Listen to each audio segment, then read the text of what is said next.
आपसी लड़ाई क्यों होता है, दो धर्मों के बीच दंगा क्यों होता है?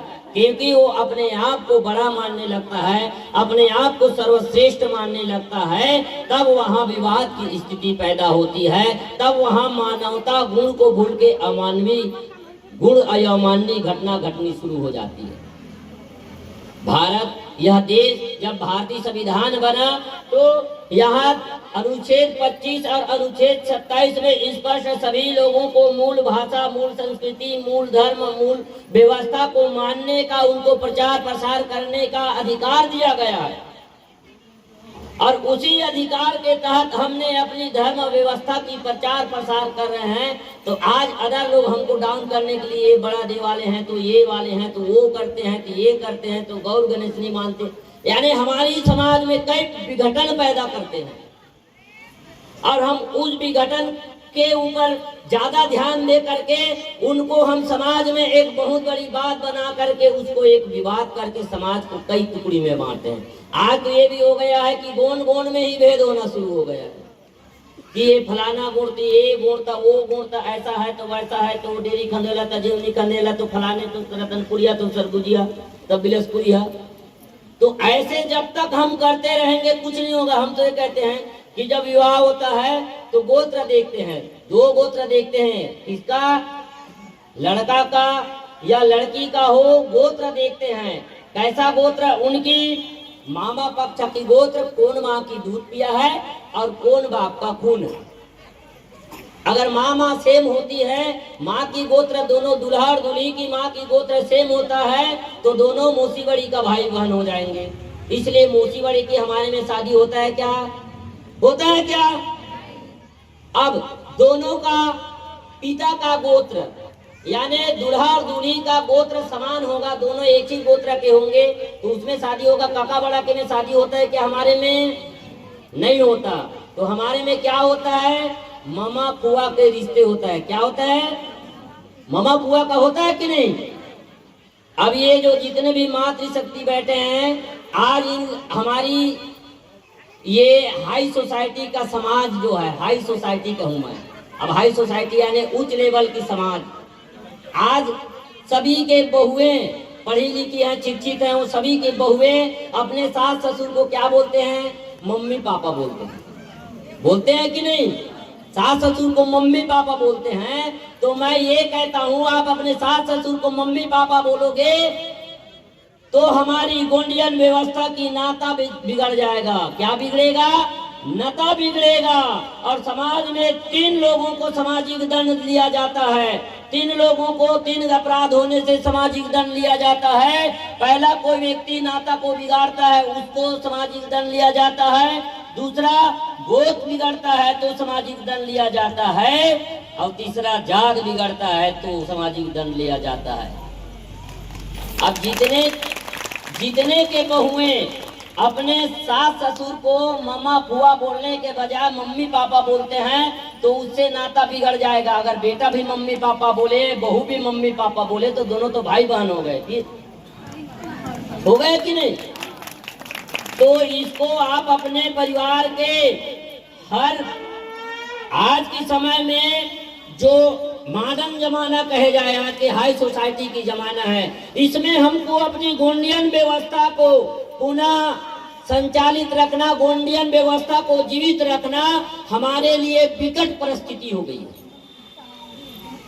आज गोंड गोंड में लड़ाई होने के बाद आदि हमारी जो ट्राइबल है, ट्राइबल में अलग, कहीं ना कहीं आप ये देखेंगे भारतीय संविधान की अनुच्छेद 342 में जो 149 जातियों को सूचीबद्ध किया गया है, समूहों को एक सूची में रखा गया है। इसके पीछे क्या कारण है?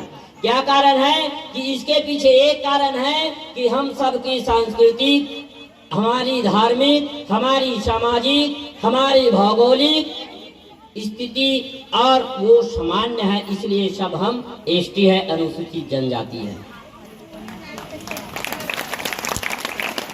आज दादा हमारे आदरणीय मोतीराम कंगाली जी की आप गोंडवाना की सांस्कृतिक इतिहास आप किताब को उठा के देखेंगे तो वहाँ कोई जाति नहीं है। गोंडवाना में कोई जाति व्यवस्था नहीं थी। गोंडवाना में एक कुटुंबी व्यवस्था थी, गोंदलाई व्यवस्था थी। उस वहाँ पे टोटम के अनुसार से हमारी समूह का पहचान होता था। नल वंश, परमाल वंश, चंदेल वंश, नाग वंश, गुप्त वंश, पांडु वंश, इस प्रकार से गोंडी शब्दों से बना हुआ टोटम, जिसको बोलते हैं, टोटम का अर्थ यही होता है तो उत्तम, यानी अम का मतलब होता है निगलना, तो मतलब होता है जो टोटम है, जिसको हम अपने गला के नीचे, यानी जिसको हम खाए नहीं, निगले नहीं, उसको टोटम कहा जाता है। तो उसी प्रकार से 750 गोत्र हुए। 750 गोत्र में हर गोत्र को एक पशु, एक पक्षी, एक वनस्पति का संरक्षण और संवर्धन करने की व्यवस्था बनाई। वो बनाई और उसको एक गण दिया, एक रत्न, एक तत्व दिया और एक रंग दिया, और जिसको हम अपनी इस कुटुंबी व्यवस्था में प्रतिपालन करते हैं और उसको हम निभाते हैं। यही जो हमारी गुंडलाई व्यवस्था है, यही जो हमारी टोटम व्यवस्था है। जैसे उदाहरण में मैं बता देना चाहता हूँ, नेताम कितने हैं, नेताम गोत्र के कितने लोग हैं यहाँ पे। नेताम लोग कछुआ को नहीं खाते हैं, बोलते हैं कछुआ को क्यों नहीं खाते? कभी सोचे हैं कि नेताम लोग कछुआ को क्यों नहीं खाते हैं? नेताम लोग कछुआ को नहीं खाते, सिर्फ एक कछुआ को, कछुआ जंतु है, लेकिन पशु में क्या है आपकी, पक्षी में क्या है आपकी, और वनस्पति में क्या है आपकी। हमारी टोटम को जानना चाहिए। अब हम देखते हैं कि ध्रुवे उइके जगत, ध्रुवे उइके जगत तीनों 6 देव को मानने वाले हैं। तीनों को पूछोगे, तीनों अपने गढ़ चांदा गढ़ बताते हैं, तो तीनों का गढ़ कैसे चांदा हो जाएगा? जगत का गढ़ अलग होगा भाई। 750 गोत्र में जगत का एक ही देवधारी जरूर हैं, लेकिन उनका टोटम भी अलग है, उनका गढ़ भी अलग है, उनका तत्व भी अलग है। फेटा पगोटी भले ही जगत का, उइके का, ध्रुवे का, छिदैया जिसको बोलते हैं, उन सबका हरा कलर फेटा पगोटी है, लेकिन उनका गढ़, सबका गढ़ चांदा नहीं हो। मरकाम, सोरी, खुसरो, नेटी, ये हालांकि वो 3 देव वाले हैं, लेकिन सभी का गढ़ धंधा नहीं हो सकता, सबका गढ़ अलग अलग। और सभी का टोटम मरकाम में सांड नहीं हो सकता, मार्को का टोटम सांड नहीं हो सकता, मार्को का टोटम अलग है, सोरी का टोटम अलग है, खुसरो का टोटम अलग है। अगर सभी ये लोग एक ही भाई हैं, 3 देव वाले, सभी लोग एक ही को बताओगे, तो फिर तो 750 का फिर मतलब ही नहीं रहा। 750 का 2250 होता है। 2250 जो हम पशु पक्षी वनस्पति की संरक्षण और संवर्धन करते हैं, और इस संरक्षण और संवर्धन करने की व्यवस्था गोंडियन मैथोलॉजी, गोंडियन मान्यताओं में उसी को मुंजोग दर्शन कहा गया है। मुंजोग यानी होता है अहिंसा दर्शन। लोग कहते हैं जीव जंतु का हत्या नहीं करना अहिंसा है, ऐसा नहीं होता। अहिंसा का मतलब ऐसा हिंसा और अहिंसा से जोड़ दिया जाता है, ये नहीं है। हमारी अहिंसा दर्शन क्या कहता है कि एक गोत्र उसको बचाएगा, दूसरा गोत्र उसका उपयोग करेगा, उसका भक्षण करेगा, अपने को वो बचाएगा, दूसरे अपने को बचाएगा, तो उसमें दोनों का क्या होता है, संतुलन बनता है। जैसे छिदैया के बेटी को नहीं मांगे, लेकिन उसको नेताम मांग सकता है, नेताम उसको मांग सकता है, मरकाम उसको मांग सकता है, वो अपने को